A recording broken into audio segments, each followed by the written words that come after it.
Hey there, freaks and friends. I didn't see you come in.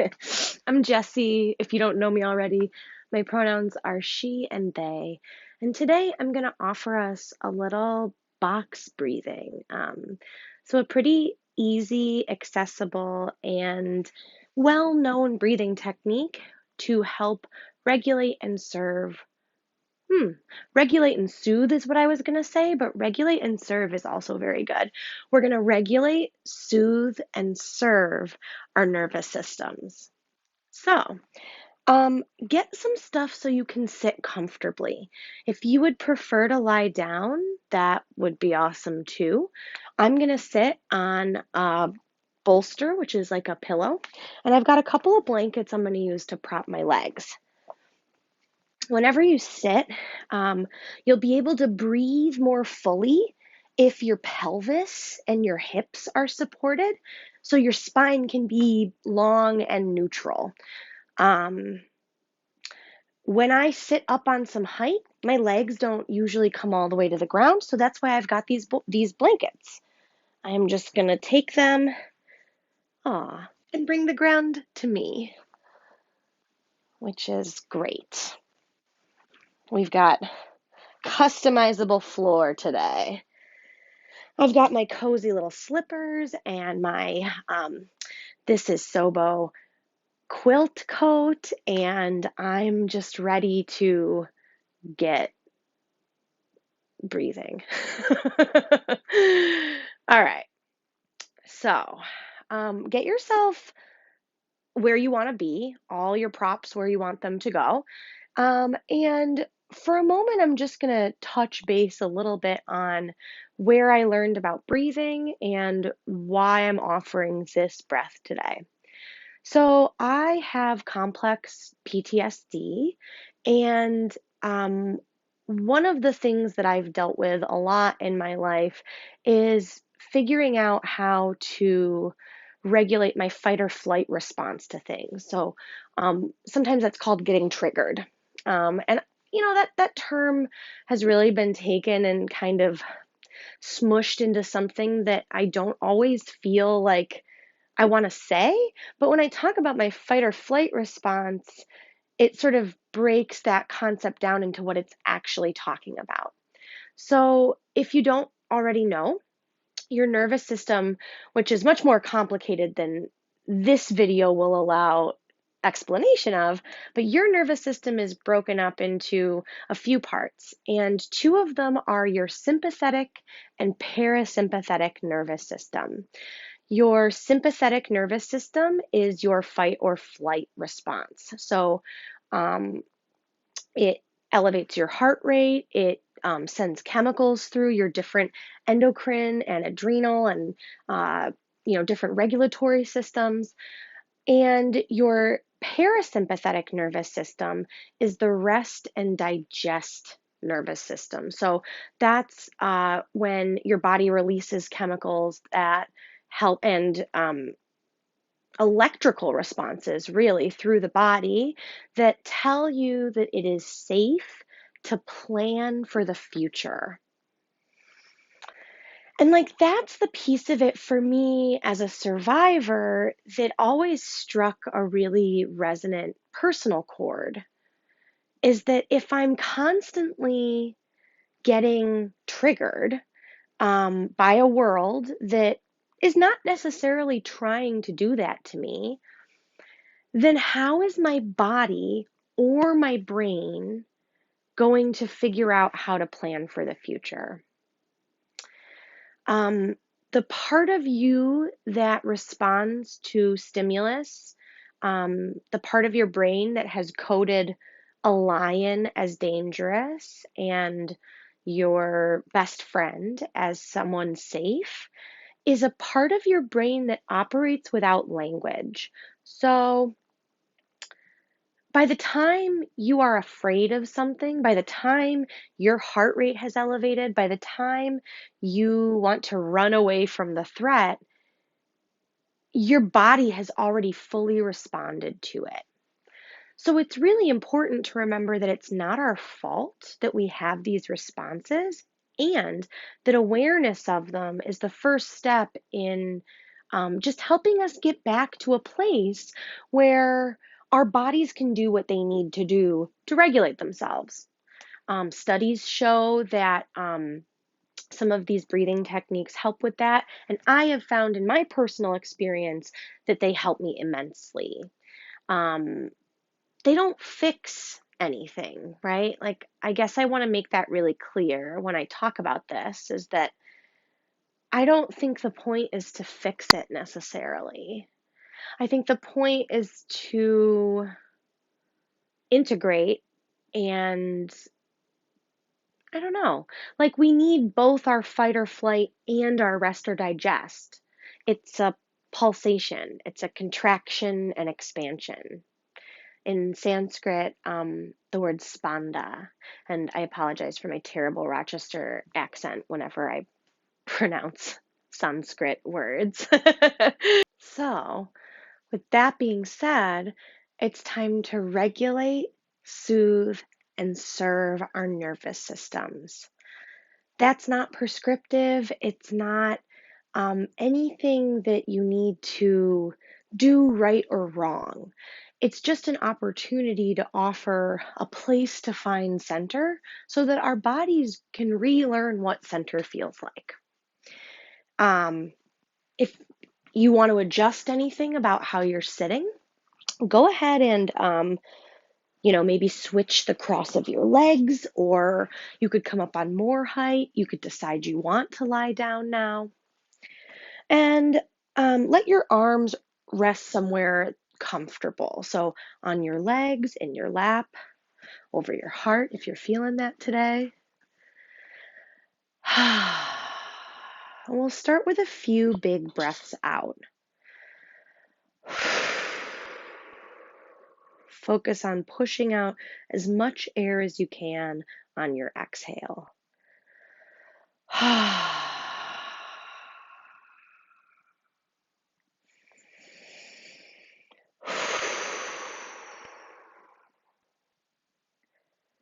And then let that go.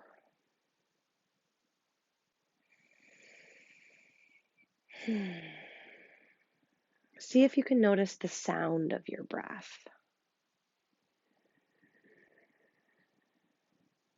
And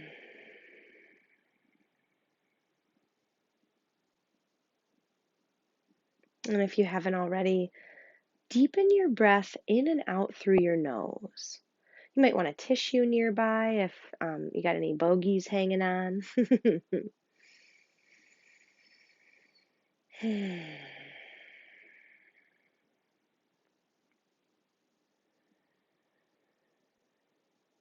And from here, we're going to add a little contraction. So, um, the places we're going to contract are the muscles in the top back of our throat and a little bit in our belly around our diaphragm. So, our diaphragm is our big muscle that's kind of like a flat web this way in your middle.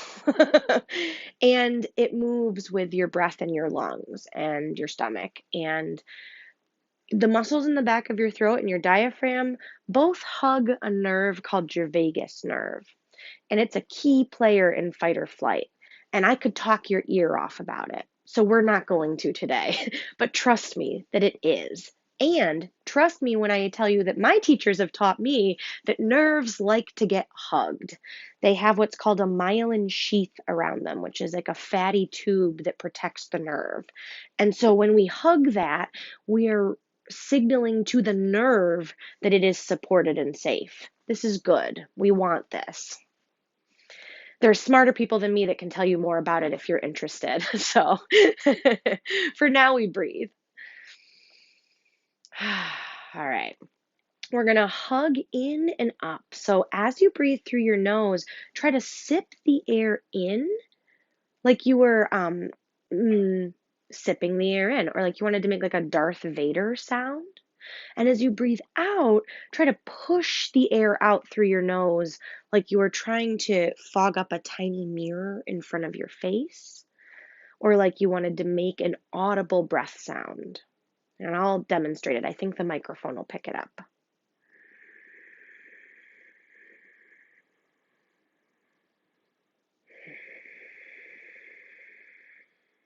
I'm lifting ever so slightly from my low belly in and up, just as a reminder that the diaphragm also wants to hug a little bit here.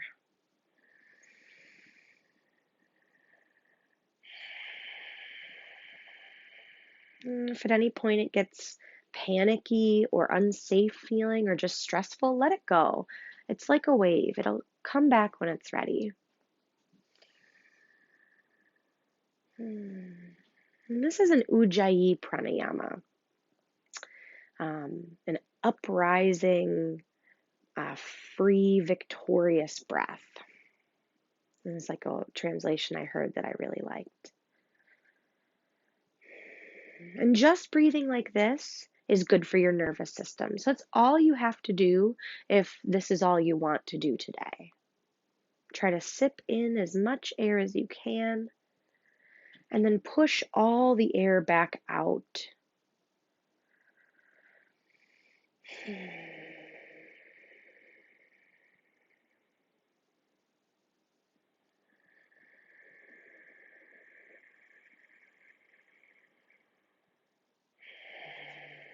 A few more rounds of that.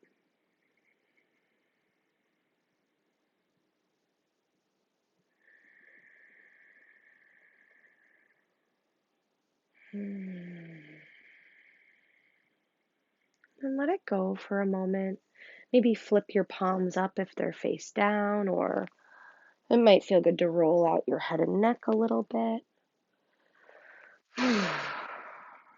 And as corny as it sounds, just tell yourself for a moment, I am safe, I am supported. All I have to do is breathe.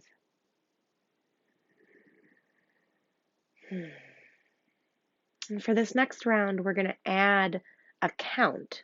So this is where the box breath comes into play.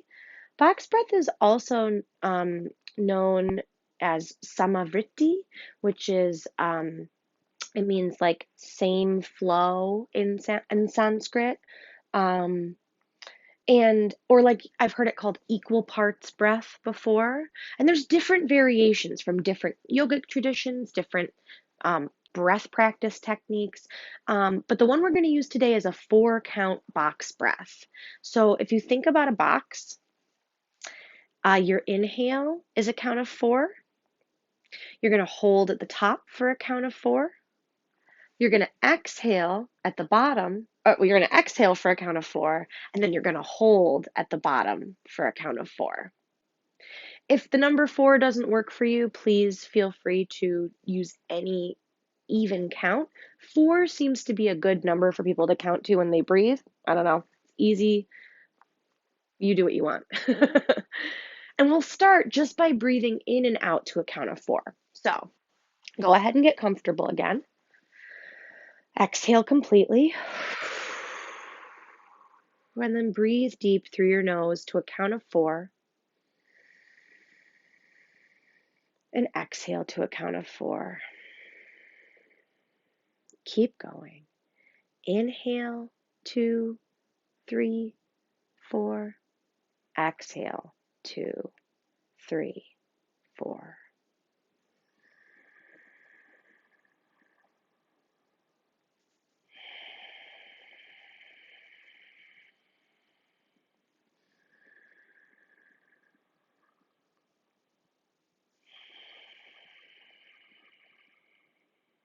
Now, if you'd like to add the hold, inhale, 2, 3, 4. Hold, 2, 3, 4. Exhale, 2, 3, 4. Hold, 2, 3, 4. And you can keep going like that. We're going to do it for a few minutes. Feel free to let it go at any point. Feel free to go back to just Ujjayi breath or just noticing your breath as it naturally moves in your body. So, you can start whenever you're ready. Deep breath in, 2, 3, 4. Hold, 2, 3, 4. Exhale, 2, 3, 4. Hold. 2, 3, 4. Keep going.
Couple more rounds.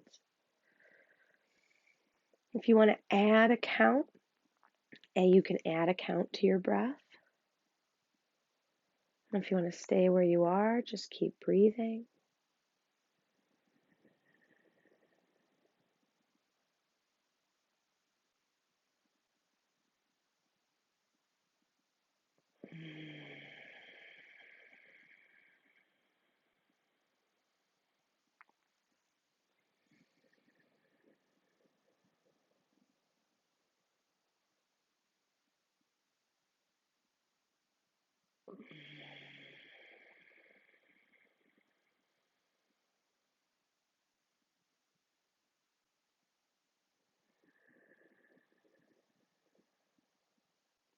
And on your next breath out, open your mouth.